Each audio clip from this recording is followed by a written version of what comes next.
ദൈവനാമത്തിന് മഹത്വമുണ്ടായിരിക്കട്ടെ. യേശു ക്രിസ്തുവിന്റെ പുതിയ നിയമ രക്ഷയുടെ ഉപദേശബന്ധ വാട്സപ്പ് ഗ്രൂപ്പിൽ നിത്യജീവന്റെ മൊഴികൾ എന്ന വചന പരമ്പരയിൽ അടിയന് വന്ന് പ്രസംഗിക്കുവാൻ ദൈവം ഇടയാക്കിയ കൃപയ്ക്കായി നന്ദിയോടെ സ്തുതിക്കുന്നു. ഇതിന് അവസരം തന്ന എല്ലാ അഡ്മിന്മാരോടുമുള്ള നന്ദിയെ ഈ തരുണത്തിൽ അറിയിക്കുന്നു. അതുപോലെ തന്നെ നമ്മൾ കർത്താവിന്റെ രണ്ടാം വരവിനെ കുറിച്ചാണെന്നല്ലോ നമ്മൾ ചിന്തിച്ചുകൊണ്ടിരുന്നത്, അല്ലെ? അത് ചിലർ പറയുന്നത് പോലെ ആഗമനമായിരിക്കുന്നു അല്ലെങ്കിൽ അടുത്തിരിക്കുന്നു എന്നൊക്കെ പല സ്തുതികളും, അല്ലെ? യുദ്ധങ്ങളും യുദ്ധസ്തുതികളും ഒക്കെ കേൾക്കുമ്പോഴും ഭൂകമ്പം, ക്ഷാമം എന്നീ സംഭവങ്ങളൊക്കെ അതിന് മുഖാന്തരമാകുമ്പോൾ നമുക്ക് മനസ്സിലാക്കാൻ കഴിയുന്ന ഒരു കാര്യം എന്ന് പറയുന്നത് കർത്താവിന്റെ വരവ് അടുത്തിരിക്കുന്നു എന്നുള്ളതാണ്. പക്ഷെ ഇതിനു മുമ്പ് ഇതിൽ ഏറിയ സൈനുകൾ വന്നിട്ടുണ്ട്, അടയാളങ്ങൾ വന്നിട്ടുണ്ട്. പിന്നെ ഏകലോക ഭരണം എവിടെയും നിലനിൽക്കുന്നു എന്നുള്ളതാണ് ഇപ്പോൾ നമുക്ക് കാണാൻ കഴിയുന്ന. ഇന്ത്യയിലാണെങ്കിലും എല്ലായിടത്താണെങ്കിലും ഏകലോക ഭരണം വരാനായി തുടങ്ങിയിരിക്കുന്നു എന്നുള്ളതാണ് സത്യം എന്ന് പറയുന്നത്. അപ്പൊ ഏകലോക ഭരണം അതിന്റെ ഒരു ആരംഭമായിട്ടും നമുക്ക് കാണാൻ കഴിയുന്നുണ്ട്.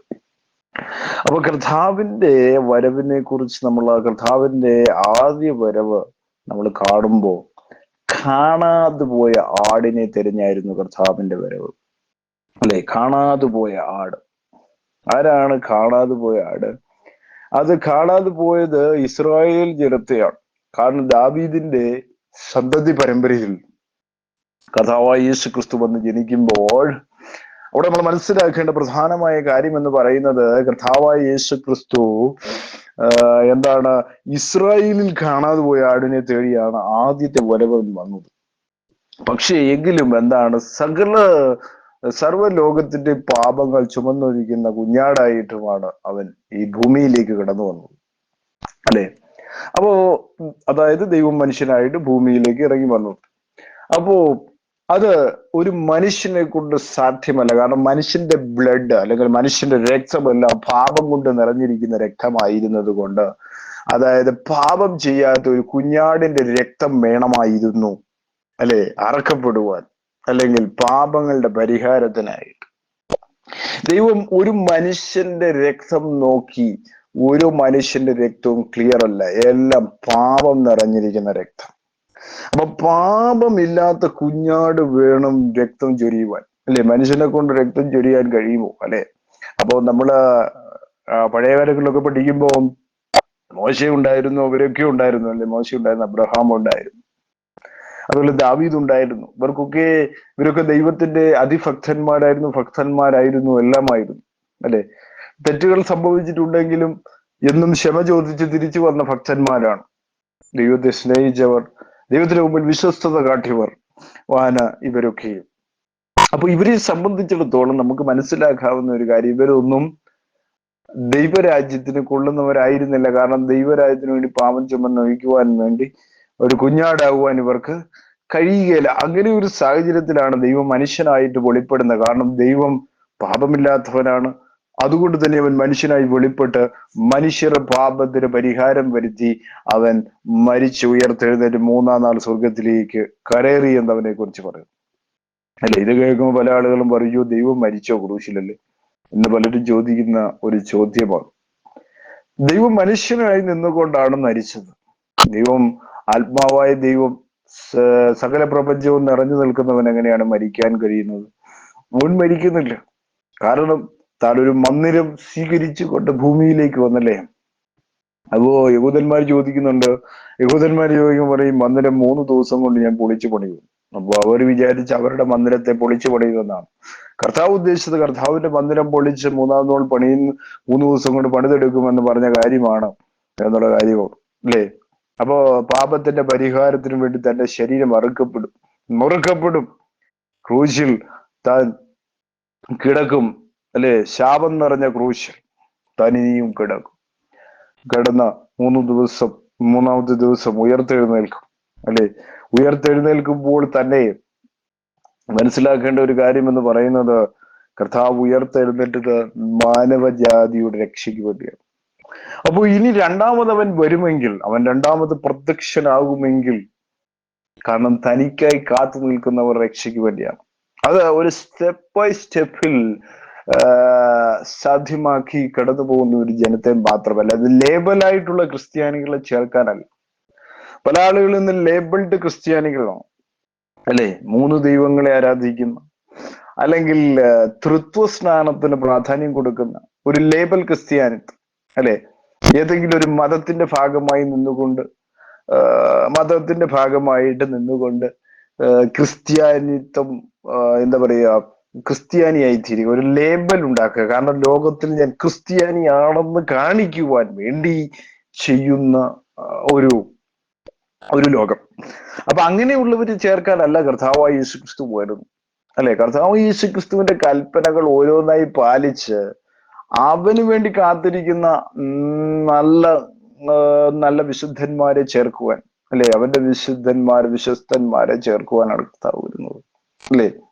എല്ലാം അങ്ങനെ തന്നെയാണ്. എല്ലാ രാജാവിനും വിശ്വസ്തന്മാരുമാണ്, അല്ലെ? നമ്മളിപ്പോ കർത്താവ് രാജാതി രാജാവാണ്. അപ്പൊ കർത്താവ് രാജാതി രാജാവായതുകൊണ്ട് നമ്മൾ മനസ്സിലാക്കേണ്ട ഒരു കാര്യം എന്ന് പറയുന്നത്, അപ്പോൾ രാജാവിന്റെ പ്രജകൾ വിശ്വസ്തരാണെങ്കിൽ മാത്രമേ രാജാവിന്റെ കൂടെ പോകാനൊക്കത്തുള്ളൂ. അല്ലെങ്കിൽ രാജാവ് എന്ത് ചെയ്യും? രാജാവ് എന്ത് ചെയ്യും? ശിഷ്യക്ക് ഏൽപ്പിച്ചു കൊടുക്കും. അതാണ് രാജാവിന്റെ നിയമവും രാജാവിന്റെ രീതിയും എന്ന് പറയുന്നത്. കർത്താവ് യേശുക്രിസ്തു രാജാതി രാജാവാണ്. അവന് തീരുമാനങ്ങൾ എടുക്കാം. കാരണം അവൻ എന്താണ്? കർത്താതി കർത്താവ് കൂടിയാണ്. സകല അധികാരവും അവന്റെ കയ്യിലാണ്. അപ്പോ അധികാരമുള്ള കർത്താവിന് അധികാരം എടുക്കുവാൻ കഴിയും. അതുകൊണ്ട് അവന്റെ രാജ്യത്തിലേക്ക് പോകണമെങ്കിൽ ഓരോ സ്റ്റെപ്പായുള്ള കാര്യങ്ങൾ ചെയ്യേണ്ടതായിട്ടുണ്ട്. അപ്പോ നമ്മൾ മനസ്സിലാക്കേണ്ട ഒരു കാര്യം, ഞാനിപ്പം ഇതൊക്കെ പറയുമ്പോൾ എല്ലാവരും വിചാരിക്കും എനിക്ക് എല്ലാവരോടും എന്താണ് ഒരു എതിർപ്പ് കൊണ്ട് പറയുന്നതാണ്. അല്ല, കർത്താവ് യേശുക്രിസ്തു തന്റെ പരസ്യ ശുശ്രൂഷ കാലത്ത് ആരെയും കർത്താവ് എന്ത് ചെയ്തിട്ടില്ല? കൂടുതലായിട്ട് പ്രാധാന്യം കൊടുത്തിട്ടില്ല, അല്ലെ? യഹൂദനെന്നോ യവനനെന്നോ, അല്ലെ? പൗലോസ് അപ്പോസ്തലൻ പറയുമ്പോഴും പറയുന്നത് യഹൂദനെന്നോ യവനനെന്നോ ആരാണെങ്കിലും കർത്താവ് യേശുക്രിസ്തുവിനെ സ്വീകരിക്കാതെ പോകാനൊക്കത്തില്ല എന്നുള്ള കാര്യം വളരെ വ്യക്തമാണ്. അതുകൊണ്ട് തന്നെയാണ് യഹൂദൻ പരിച്ഛേദന ഏറ്റിട്ടുണ്ട്, അല്ലെ? ഇവർക്കൊക്കെ ഈ ന്യായപ്രമാണമുണ്ട്. പക്ഷേ ന്യായപ്രമാണം ഉണ്ടെന്ന് പറഞ്ഞിട്ട് കാര്യമില്ല. കർത്താവ് യേശുക്രിസ്തുവിനെ സ്വീകരിക്കാതെ ഒരൊറ്റ മനുഷ്യനും പോകത്തില്ല. ന്യായപ്രമാണം ഉണ്ടായിരുന്ന കാലത്ത് തന്നെയും എന്താണ് ഇവർക്ക് എന്ത് ചെയ്തുകൊണ്ടിരുന്നു? പാപത്തിന്റെ കീഴിൽ അല്ലെങ്കിൽ പാപത്തിന്റെ നിഴലിലായിരുന്നു. അപ്പൊ അന്നും രക്ഷയില്ലായിരുന്നു. ന്യായപ്രമാണം എടുക്കാൻ പോലും യോഗ്യതയില്ലാതെ കടന്ന് വിഷമിക്കുന്ന നാളുകളിലാണ് ദൈവം മനുഷ്യനായി വെളിപ്പെടുമെന്ന് യെശയ്യാ പ്രവാചകൻ, യിരെമ്യാ പ്രവാചകൻ എന്നീ പ്രവാചകന്മാർ മുഖാന്തരം പ്രവചിച്ച് കർത്താവായ യേശുക്രിസ്തു ഭൂമിയിലേക്ക് വരുന്നത്, അല്ലെ? ദൈവം മനുഷ്യനായിട്ട് ഭൂമിയിലേക്ക് കടന്നു വരുന്നത്. കാരണം അവനെ നോക്കുന്നവർക്ക് രക്ഷയുള്ളൂ, അല്ലാതെ വേറെ ആർക്കും രക്ഷയില്ല. നോഹ പ്രസംഗിച്ചു, ഈ പെട്ടകത്തിൽ കയറിയാൽ നിങ്ങൾക്ക് രക്ഷപ്പെടാം. പക്ഷെ ആരും കയറിയില്ല, അല്ലെ? പുതിയ നിയമത്തിൽ ഒരേ ഒരു പെട്ടകമേ ഉള്ളൂ രക്ഷപ്പെടുവാൻ, അത് യേശു ക്രിസ്തുവാണ്, അല്ലെ?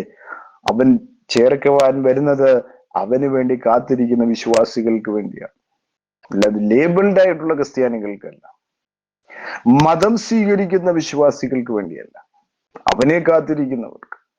അവൻ ഏക വഴിയാണെന്നും ഏക സത്യമാണെന്നും ഏക ദൈവമാണെന്നും മനസ്സിലാക്കുന്ന ദൈവമക്കളെ ചേർക്കുവാനാണ് അവൻ കടന്നു വരുന്നത്. അപ്പോ എന്നെ കേൾക്കുന്ന പ്രിയ സഹോദരങ്ങളെ, ഈ രണ്ടാം വരവ് എങ്ങനെയുള്ളവർക്കാണ് എന്നുള്ള കാര്യങ്ങൾ നമ്മൾ മനസ്സിലാക്കുമ്പോൾ, ദൈവത്തിന് വേണ്ടി ജീവിക്കുന്നവർ, ദൈവത്തെ അനുസരിക്കുന്നവർ, ദൈവത്തെ അറിയുന്നവർ, മനസ്സിലാക്കുന്നവർ, അവന്റെ രാജ്യത്തേക്ക് പോകുവാനുള്ള സ്റ്റെപ്പുകൾ സ്വീകരിക്കുന്നവർ, അല്ലെ? എന്തൊക്കെ സ്റ്റെപ്പുകൾ ഞാൻ ഫോർവേഡ് ചെയ്യണം, എന്ത് സ്റ്റെപ്പുകൾ ഞാൻ എടുക്കണം കർത്താവിന്റെ രാജ്യത്തേക്ക് പോവുക. ആ സ്റ്റെപ്പുകൾ ഓരോന്നായി എടുത്തെങ്കിൽ മാത്രമേ നമുക്ക് എന്ത് ചെയ്യാൻ പറ്റത്തുള്ളൂ? കർത്താവിന്റെ രാജ്യത്തേക്ക് പ്രവേശിക്കാൻ, അല്ലെങ്കിൽ കർത്താവിന്റെ രണ്ടാം വരവിൽ എടുക്കപ്പെടത്തുള്ളൂ, അല്ലെ? അപ്പൊ നമ്മൾ മനസ്സിലാക്കണം, ഇതൊന്നും നമ്മുടെ കൈകളിലല്ല, എല്ലാം ദൈവത്തിന്റെ കൈകളിലാണ്. ദൈവം തീരുമാനിക്കുന്നത് പോലെ നടക്കത്തുള്ളൂ. മനുഷ്യനൊന്നും ചെയ്യാൻ സാധ്യമല്ല, അല്ലെ? ദൈവത്തോട് കൂടെ നടന്ന മോശ, അല്ലെ? മോശയ്ക്ക് പോലും ഭയമായിരുന്നു. എന്ത് ചെയ്യണമെന്ന് മോശയ്ക്ക് അറിയത്തില്ല. മോശയ്ക്ക് ആകട്ടെ ഒരു കുറവുണ്ട്, വിക്കുണ്ട്. അതിന് അഹരോനെ ഏൽപ്പിച്ചു. എങ്കിലും തനിക്ക് പോലും ചെയ്യുവാൻ, ദൈവത്തിന് മുമ്പിൽ ചെയ്യുവാൻ ഭയമായിരുന്നു. അപ്പോ നമുക്കറിയില്ല, ദൈവത്തിന്റെ ചിന്തകളല്ല നമ്മുടെ ചിന്തകൾ വേറെ, ദൈവത്തിന്റെ ചിന്തകൾ വേറെ. അതുകൊണ്ട് ഈ കാലങ്ങളിൽ ഒരുങ്ങുവാൻ തയ്യാറായിരിക്കുന്ന ദൈവജനമേ, നിങ്ങൾ ഒരുങ്ങുക. കാരണം ഈ പറയുന്ന സൈനുകൾ ഒക്കെയും ദൈവരാജ്യത്തിലേക്കുള്ള ദൈവരാജ്യത്തിലേക്കുള്ള നമ്മുടെ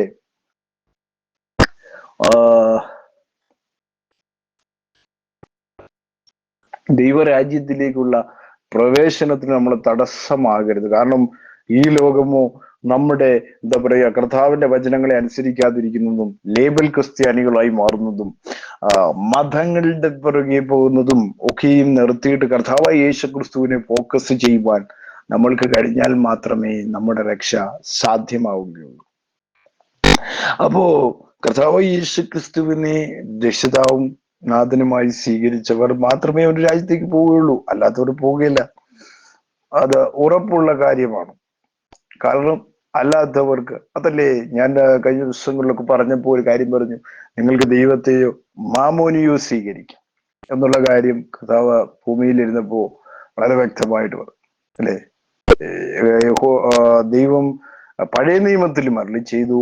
അങ്ങനെ രണ്ട് കാര്യങ്ങളിലും വ്യക്തമാണ്, നിങ്ങൾക്ക് ഏത് വേണമെങ്കിലും സ്വീകരിക്കാം എന്നുള്ള കാര്യത്തെ കുറിച്ച്. അപ്പൊ കർത്താവായ യേശു ക്രിസ്തുവിനെ പിൻപറ്റുന്നവർ ഈ ഓരോ കാര്യങ്ങളും ഓരോ സ്റ്റെപ്പുകളും സ്വീകരിക്കേണ്ട ഒരു ആവശ്യകത കൂടിയാണ്, നമ്മൾ മനസ്സിലാക്കേണ്ട ഒരു കാര്യങ്ങൾ കൂടിയാണ്. അപ്പോ നമ്മൾ മുന്നോട്ട് ചിന്തിക്കുമ്പോൾ നമ്മൾ കഴിഞ്ഞ ദിവസങ്ങളിൽ മത്തായിയുടെ സുവിശേഷത്തിൽ നിന്നാണ്, അല്ലെ, നമ്മൾ ചിന്തിച്ചു കൊണ്ടിരുന്നത്. ഇന്ന് നമുക്ക് മർക്കോസിന്റെ സുവിശേഷത്തില് എന്താണ് പറഞ്ഞിരിക്കുന്നത്, അല്ലെ? മർക്കോസിന് വ്യത്യസ്തമായ കാര്യങ്ങൾ കർത്താവിന്റെ വരവിനെ കുറിച്ച് എഴുതിയിട്ടുണ്ടോ എന്ന കാര്യത്തെ കുറിച്ചാണ് നമ്മൾ ഇന്ന് പ്രധാനമായിട്ടും ചിന്തിക്കുവാനായിട്ട് പോകുന്നത്. അപ്പൊ ഇതിന് വായിക്കാം. മർക്കോസിന്റെ സുവിശേഷം 13-ാം അധ്യായം 3-ാം വാക്യം. പിന്നെ അവൻ ഒലുമലയിൽ ദേവാലയത്തിൽ നേരെ ഇരിക്കുമ്പോൾ പത്രോസും യാക്കോബും യോഹന്നാനും അന്ത്രയോസും സ്വകാര്യമായ അവനോട്, അത് എപ്പോൾ സംഭവിക്കുമെന്ന്, അതിന് എല്ലാ നിവർത്തി വരുന്ന കാലത്തിന്റെ ലക്ഷണം എന്ത് എന്ന് ഞങ്ങളോട് പറഞ്ഞു തന്നാൽ എന്ന് ചോദിച്ചു. അല്ലെ, കഴിഞ്ഞ പ്രാവശ്യം നമ്മൾ വായിച്ചത് മത്തായിയുടെ സുവിശേഷത്തിൽ നമ്മൾ വായിക്കുമ്പോൾ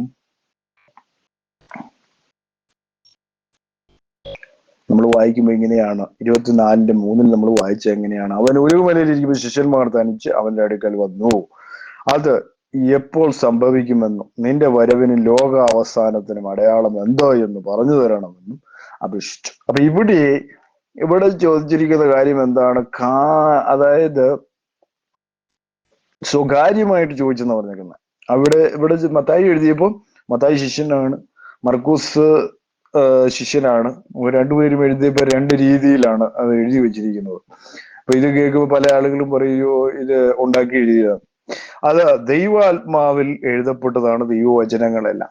അപ്പോ ദൈവത്തിന് അതിനൊരു ചിട്ടയായ ക്രമമുണ്ട്. ആ ക്രമത്തിലെ ദൈവം തന്റെ ശിഷ്യന്മാരെ കൊണ്ട് എഴുതിക്കത്തുള്ളൂ, അല്ലേ? അതുകൊണ്ടായിരിക്കാം അത് അങ്ങനെ എഴുതപ്പെട്ടിരിക്കുന്നത്.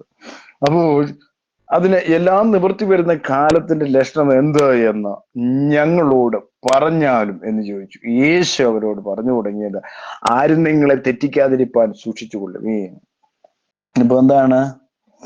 ആരും നിങ്ങളെ തെറ്റിക്കരുത്. 13-ാം അധ്യായത്തിൽ കാണും, മർക്കോസിന്റെ സുവിശേഷം 13-ാം അധ്യായത്തിൽ പറയുകയാണ്, യേശു അവരോട് പറഞ്ഞു, ആരും നിങ്ങളെ തെറ്റിപ്പാതിരിപ്പാൻ സൂക്ഷിച്ചുകൊള്ളുകയും, ഞാനാകുന്നു എന്ന് പറഞ്ഞുകൊണ്ട് അനേകർ എന്റെ പേരെടുത്ത് വന്ന് പലരെയും തെറ്റിക്കും.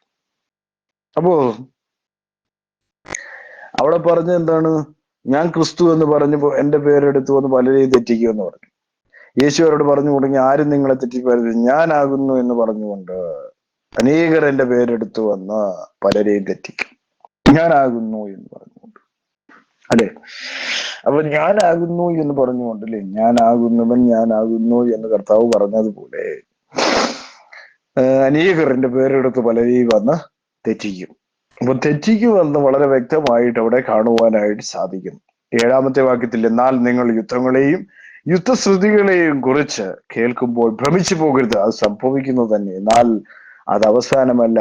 ജാതി ജാതിയോടും രാജ്യം രാജ്യത്തോടും എതിർക്കും, അവിടെ ഭൂകമ്പവും ക്ഷാമവും ഉണ്ടാവും. ഇത് ഈറ്റ് നോവിന്റെ ആരംഭം അത്ര. യുദ്ധങ്ങളുണ്ടാകും, യുദ്ധശ്രദ്ധികൾ ഉണ്ടാകും. ഇതെല്ലാം കർത്താവിന്റെ വരവുമായി ബന്ധപ്പെട്ട് നടക്കുന്ന കാര്യങ്ങളാണ്, അല്ലെ? കർത്താവിന്റെ വരവുമായിട്ട് ഇവ വളരെയധികം പൊരുത്തപ്പെട്ടു പോകുന്നു എന്നുള്ളതാണ് ഇതിനെക്കുറിച്ച് നമുക്ക് മനസ്സിലാക്കുവാനായിട്ട് സാധിക്കുന്നു. യുദ്ധങ്ങളും യുദ്ധശ്രുതികളും ഒക്കെ ഉണ്ടാകാമെന്ന് ദൈവവചനം വളരെ വ്യക്തമായിട്ട് പറയുന്ന ഒരു കാഴ്ചയാണ് നമുക്ക് കാണുവാനായിട്ട് സാധിക്കുന്നത്. അപ്പൊ യുദ്ധമുണ്ടാകും, യുദ്ധശ്രുതികൾ ഉണ്ടാകും. ഇതൊക്കെയും ഇതിന്റെ ഭാഗം തന്നെയാണ്. അപ്പൊ ഇതൊന്നും യുദ്ധശ്രുതികൾ ഉണ്ടാകാം. ഇവയൊക്കെയും ഉണ്ടാകുന്നതിന്റെ പ്രധാനമായ കാര്യം എന്താണ്? കർത്താവിന്റെ രാജ്യം എന്താണ് വരുന്നു എന്നതിനെയാണ് ഈ സിഗ്നലുകൾ ഒക്കെയും നമ്മളെ കാണിക്കുന്നത്, അല്ലെ? അപ്പം നമ്മൾ ഒരുങ്ങി കാത്തിരിക്കേണ്ടവരാണ്, അല്ലെ? നമ്മളെപ്പോഴും എപ്പോഴും കർത്താവിന്റെ വരവിന് വേണ്ടി ഒരുങ്ങി ഇരിക്കേണ്ടവരാണ്. കർത്താവിന്റെ രാജ്യം വരും, വരാതിരിക്കുകയല്ല, അല്ലെ? അപ്പോ ശിഷ്യന്മാരൊക്കെ പറഞ്ഞതുപോലെ, അല്ലെ, അവൻ പോയ പോലെ തന്നെ മടങ്ങി വരും, അല്ലെ? അവൻ പോയിട്ടുണ്ടെങ്കിൽ മടങ്ങി വരും. കാരണം കർത്താവ് തന്റെ ശിഷ്യന്മാർക്ക് പോകുന്നതിന് മുമ്പ് വാഗ്ദത്തം ചെയ്തിട്ടാണ് പോയത്, അല്ലെ?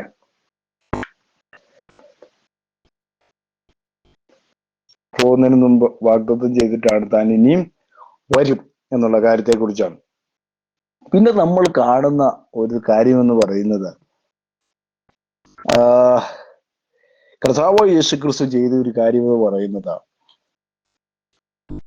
ഇസ്രായേലിലെ കാണാതെ പോയ ആടിനെ തിരഞ്ഞാണ് ക്രിസ്തു വന്നത്, അല്ലെ? യേശു ക്രിസ്തു വന്നത് അതിനു വേണ്ടിയാണ്. ആടുകൾ ഇടയന്റെ ശബ്ദം കേൾക്കാതെ എന്ത് ചെയ്തു? ഇടയനെ കൊന്നു. ഇടയൻ ആടുകൾക്ക് വേണ്ടി തന്റെ ജീവനെ വെച്ചു. യേശു 12 ശിഷ്യന്മാരെ അയച്ചത് എന്താണ്? ഇസ്രായേൽ ഗണത്തിലെ കാണാതെ പോയ ആടുകളുടെ അടുക്കിലേക്കായിരുന്നു, അല്ലെ? മത്തായിയുടെ സുവിശേഷം 10-ാം അധ്യായം അതിന്റെ 6-ാമത്തെ വാക്യം വായിക്കുമ്പോൾ നമുക്കത് കാണാൻ കഴിയുന്നുണ്ട്. മത്തായിയുടെ സുവിശേഷം 10:6.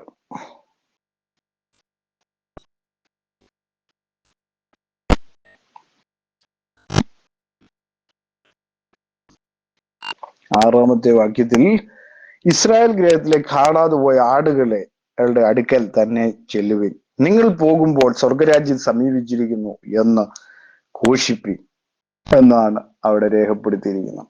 അപ്പൊ എന്താണ്? ആ ആടുകളുടെ അടുക്കിലേക്കാണ് പോയത്, അല്ലെ? അപ്പൊ ആ ആടുകളുടെ അടുക്കിലേക്കാണ് ശിഷ്യന്മാരെ അയച്ചത്. കർത്താവ് യേശു ക്രിസ്തുവിന്റെ കുരിശാരോഹണത്തിന് ശേഷം, മരിച്ച് ഉയർത്തെഴുന്നതിന് ശേഷമാണ് ജാതികളോടുള്ള സുവിശേഷം അപ്പോസ്തലനായ പൗലോസിലൂടെ അല്ലെങ്കിൽ പത്രോസിലൂടെ നിർവഹിക്കപ്പെടാൻ തുടങ്ങിയത്. അതിനു മുമ്പ് ജാതികളോട് പറഞ്ഞിരുന്നില്ല. സുവിശേഷം മുഴുവൻ അവരോടാണ് പറഞ്ഞത്, അല്ലെ? ഏതായാലും അവിടെ പറഞ്ഞ ശേഷമാണ് നാഥനെ അവർ കൊന്നുകളഞ്ഞത്. ആടുകളുടെ ഇടയനെ ആടുകൾ കൊന്നുകളഞ്ഞു എന്നുള്ളതാണ് അവിടെ മനസ്സിലാക്കേണ്ട ഏറ്റവും വലിയൊരു കാര്യം എന്ന് പറയുന്നത്. ഇനി നമ്മൾ മനസ്സിലാക്കുമ്പോൾ ഇസ്രായേലിന് പിന്മാറ്റത്തിനൊരു ചികിത്സയുണ്ട്, അല്ലെ? അത്തി തളിർക്കുന്നു. നമ്മൾ കഴിഞ്ഞ ദിവസങ്ങളൊക്കെ ചിന്തിച്ചാണ് അത്തി തളിർക്കുന്നു എന്ന് പറയുമ്പോഴത്തേക്കും വേനൽ വരുമെന്നും പറഞ്ഞുകൊണ്ടൊരു വാക്യം നമ്മൾ വായിച്ചതാണ്, അല്ലെ? വേനൽ വരുമെന്നുള്ള കാര്യത്തെക്കുറിച്ച് ആ വാക്യം നമ്മള് അത്തിയെ നോക്കി ഒരു ഉപമ പഠിപ്പീൻ, അതിന്റെ കൊമ്പ് ഇളയതായി ഇല തളിർക്കുമ്പോൾ വേനൽ അടുത്തു എന്ന് നിങ്ങൾ അറിയുന്നുവല്ലോ. വേനൽ. അപ്പോ അത്തി എന്നിവിടെ ഉദ്ദേശിക്കുന്ന കഴിഞ്ഞ ദിവസങ്ങളിൽ ഞാൻ പറഞ്ഞിരുന്നു, അത് ഇസ്രായേലിനെ മാത്രം ഉദ്ദേശിച്ചാണ് എന്ന് ഞാൻ പറഞ്ഞായിരുന്നു. കാരണം ഇസ്രായേലിനെ ഉദ്ദേശിച്ചുകൊണ്ടാണ്. കാരണം അതിന് ചില ഉദാഹരണങ്ങളൊക്കെ കഴിഞ്ഞ എപ്പിസോഡുകളിൽ ഞാൻ അതിനെക്കുറിച്ച് സംസാരിച്ചായിരുന്നു. അപ്പം ഇസ്രായേലിന്റെ പുനഃസ്ഥാപനം ദീർഘകാലത്തിന്റെ അതായത് ദീർഘകാല രോഗത്തിന്റെ ചികിത്സയ്ക്കായി പ്രവാചകന്മാർ വീക്ഷിക്കുകയാണ്. അതായത് ഇസ്രായേലിന്റെ പിന്മാറ്റം എന്ന രോഗം, അല്ലെ? അപ്പൊ ഇസ്രായേൽ കാലകാലങ്ങളായി കർത്താവിൽ നിന്ന് അകന്ന് ജീവിച്ചവർ, അല്ലെ? കർത്താവ് യേശു ക്രിസ്തുവിന്റെ ക്രൂശാസനത്തിന് ശേഷം അവർ പല സ്ഥലങ്ങളിലേക്കും അവർ ചിതറപ്പെട്ടു പോയി. അപ്പൊ ചിതറപ്പെട്ടു പോയ ഇസ്രായേലിനെ മടക്കിക്കൊണ്ട് വരുന്ന ഒരു ജോലിയുണ്ട്. ആ ജോലി 1948 അത് തുടങ്ങി, ഇന്നും തുടർന്നുകൊണ്ടേയിരിക്കുന്നു. ഇന്നവരവിടെ ഒരു, അല്ലെ, ദൈവത്തിന് വേണ്ടി ഒരു യാഗം കഴിക്കാൻ വേണ്ടി അവരുടെ പള്ളി പണിയുവാനുള്ള തിടുക്കത്തിലാണ് പോലും. അതേക്കുറിച്ച് അങ്ങനെയാണ് നമുക്ക് അറിയുവാൻ കഴിയുന്നത്. അപ്പോ ഇസ്രായേലിന്റെ പുനഃസ്ഥാപനം എന്താണ്? ദീർഘകാലത്തിന്റെ ചികിത്സയാണ്. അതായത് കർത്താവായ യേശു ക്രിസ്തുവിനെ അവർ സ്വീകരിച്ചില്ല. കർത്താവായ യേശു ക്രിസ്തു വന്നവരെ രക്ഷിക്കുമെന്ന് അവർ വിശ്വസിച്ചില്ല. മശിഹ വരുമെന്ന് പറഞ്ഞിട്ട് അവർ മശിഹായെ വിശ്വസിച്ചില്ല, മശിഹായെ തള്ളിക്കളഞ്ഞു. അപ്പൊ അങ്ങനെ തള്ളിക്കളഞ്ഞ അവർക്ക് കർത്താവ് ചാൻസ് കൊടുക്കുന്നതിന്റെ കാരണമല്ല, ഇസ്രായേലിന്റെ മധ്യത്തിൽ ദൈവമുണ്ട്, പക്ഷേ ഇസ്രായേൽ ദൈവമില്ലാത്ത അവസ്ഥ, അല്ലെ? അതായിരുന്നു അവരുടെ അവസ്ഥ എന്ന് പറയുന്നത്. അവർ പാപം കൊണ്ട് നിറഞ്ഞിരിക്കുന്നു. കാരണം അവർക്ക് ദൈവം വാഗ്ദത്തം കൊടുത്തു, എന്താണ്, ഞാൻ അവരുടെ മധ്യേ ഉണ്ട്. പക്ഷെ എന്നിട്ട് പോലും അവർക്ക് വിശ്വാസമില്ല. ദൈവത്തോട് യാതൊരുവിധ അനുസരണയും അവർക്കില്ലാത്തത് കൊണ്ടും അവരെന്ത് ചെയ്തു? പാപത്തിൽ കൂടുതലായി അവർ ശ്രദ്ധ ചെലുത്തി. അതിന്റെ ഫലമായി അവർ നശിച്ചു. അവരുടെ നായകനെ അവർ എന്ത് ചെയ്തു? തള്ളിക്കളഞ്ഞു. അവരുടെ ദൈവം അവരുടെ നായകനാണ്, ആ ദൈവത്തെ അവർ തള്ളിക്കളഞ്ഞു. അപ്പോ അവരെന്ത് ചെയ്യുന്നു? പിന്മാറ്റം എന്ന രോഗത്തിലായിരുന്നു. ഇതുവരെ അവർക്ക് എന്ത് ചെയ്യാൻ പറ്റിയിട്ടില്ല? ഒരു യാഗം കഴിക്കാനായിട്ട് കഴിഞ്ഞിട്ടില്ല. അവർക്ക് ഇനി യാഗം കഴിക്കണമെന്ന് വെച്ചാണ് അവരിയ്ക്കുന്നത്. പക്ഷെ യാഗത്തിൽ ഇനി കർത്താവ് പ്രസാദിക്കുകയല്ല. കർത്താവ് യേശു ക്രിസ്തു യാഗം കഴിഞ്ഞതോടെ ഇനി യാഗങ്ങളൊന്നും തന്നെയില്ല. ആ യാഗത്തിലേക്ക് ശ്രദ്ധിക്കുന്നവൻ മാത്രമേ ഇനി രക്ഷപ്പെടുകയുള്ളൂ. ഇനി ഒരു യാഗം ശേഷിക്കുന്നില്ല എന്നുള്ളതാണ് പ്രധാനമായ സത്യം എന്ന് പറയുന്നത്. അതുകൊണ്ട് ഈ കാലങ്ങളിൽ നമ്മൾ മനസ്സിലാക്കേണ്ട ഒരു കാര്യം എന്താണ്? കർത്താവായ യേശു ക്രിസ്തുവിന് വേണ്ടി ജീവിക്കുന്ന ദൈവമക്കൾ എന്തു ചെയ്യണം? കർത്താവായ യേശു ക്രിസ്തുവിനെ മാത്രമേ പിൻപറ്റാമുള്ളൂ. കാരണം ഇസ്രായേലാണെങ്കിൽ യഹൂദനാണെന്ന് പറഞ്ഞാൽ, യവനനാണെന്ന് പറഞ്ഞാലും കർത്താവായ യേശു ക്രിസ്തുവിലൂടെ ഉള്ള രക്ഷ, വേറൊരു രക്ഷ ഇനി ഇല്ല. അതുകൊണ്ടാണ് എനിക്ക് മറ്റൊരുത്തനും രക്ഷയില്ല എന്ന് പഠിപ്പിക്കുന്നതിന്റെ പ്രധാനമായ കാര്യം എന്താണ്? അത് തന്നെയാണ്. ഇസ്രായേലിന് കിട്ടാതെ പോയി. കാരണം ഇസ്രായേലിന് കിട്ടാതെ പോയപ്പോൾ മറ്റുള്ളവർക്ക് അതൊരു ഭാഗ്യമായി അത് മുന്നോട്ട് വന്നു, ആ രക്ഷ, അല്ലെ? ഇസ്രായേലിനെ തേടിയാ വന്നത്. പക്ഷെ ഇസ്രായേൽ അത് കൈക്കൊണ്ടില്ല. നാഥനെ അവർ ക്രൂശിച്ചു, അല്ലേ? അപ്പൊ നാഥനെ ക്രൂശിച്ചു. അവരറിഞ്ഞില്ലായിരുന്നെങ്കിൽ ക്രൂശിക്കത്തില്ലായിരുന്നു എന്ന് അപ്പോസ്തലനായ പൗലോസ് പറയുന്നു. എങ്കിലും നമ്മൾ മനസ്സിലാക്കേണ്ട ഒരു കാര്യം, നാം ഓരോരുത്തരും രക്ഷപ്പെടുന്നതിന് കാരണം എന്താണ്? ആ ഇസ്രായേൽ മറന്നത് കൊണ്ടാണ് ഈ ലോകം മുഴുവൻ കർത്താവായ യേശു ക്രിസ്തുവിലൂടെ രക്ഷപ്പെടുന്നതിന്റെ പ്രധാനമായ കാര്യമെന്ന് പറയുന്നത്. അപ്പോ ആ ഒരു മറവി ഇസ്രായേലിന് സംഭവിച്ചില്ലായിരുന്നുവെങ്കിൽ ഈ ലോകം മുഴുവൻ രക്ഷപ്പെടില്ലായിരുന്നു. കാരണം ന്യായപ്രമാണം എടുക്കാനുള്ള അവകാശം ഇസ്രായേലിന് മാത്രമേ ഉണ്ടായിരുന്നുള്ളൂ. ബാക്കി ആർക്കും, ഇസ്രായേൽ അല്ലെങ്കിൽ യഹൂദന്മാർക്ക് മാത്രമേ ഉണ്ടായിരുന്നുള്ളൂ. വേറൊരു ജാതിക്കും ദൈവം കൊടുത്തിട്ടില്ലായിരുന്നു. പക്ഷെ ഇന്ന് നമുക്ക് കയറി ചെല്ലുവാൻ ആ നാമം നമുക്ക് തന്നത് എന്തിനാണ്? ആ നാമത്തിൽ വിശ്വസിക്കുവാനാണ്, പ്രിയ സഹോദരങ്ങളെ. ആ നാമത്തിൽ നമ്മൾ അടിയുറച്ച് വിശ്വസിച്ചെങ്കിലേ നമുക്ക് കാര്യമുള്ളൂ. അവനോട് മാത്രമേ നമുക്ക് കാര്യമുള്ളൂ, കർത്താവായ യേശു ക്രിസ്തുവിനോട്. കാരണം കർത്താവായ യേശു ക്രിസ്തുവിനോട് മാത്രമേ നമുക്ക് കാര്യമുള്ളൂ. നമുക്ക് രക്ഷപ്പെടണമെങ്കിൽ നമുക്ക് രക്ഷപ്പെടാൻ തന്ന നാമമാണ്. വേറൊരുത്തനും രക്ഷയില്ല. തൃത്വമാണ്, ത്രിയേകമാണ് എന്നൊന്നും പറഞ്ഞിട്ട് ഒരു കാര്യമില്ല. അത് നിക്കിയാണെന്ന് പറഞ്ഞാലും കാര്യമില്ല. കർത്താവായ യേശു ക്രിസ്തുവിലൂടെ രക്ഷയുള്ളൂ. നിക്കിയ ചൊല്ലിയാലും ഒരു രക്ഷയും അതിനകത്തില്ല. കർത്താവായ യേശു ക്രിസ്തുവിനെ പിൻപറ്റുന്നവർക്ക് രക്ഷയുള്ളൂ എന്ന് ഒരിക്കലൂടെ പറഞ്ഞുകൊണ്ട് ഈ വചനങ്ങൾ നിങ്ങൾക്ക് അനുഗ്രഹപ്രദമായെങ്കിൽ ദൈവം നിങ്ങളെ ധാരാളമായി സമൃദ്ധിയായി അനുഗ്രഹിക്കട്ടെ. ആമേൻ.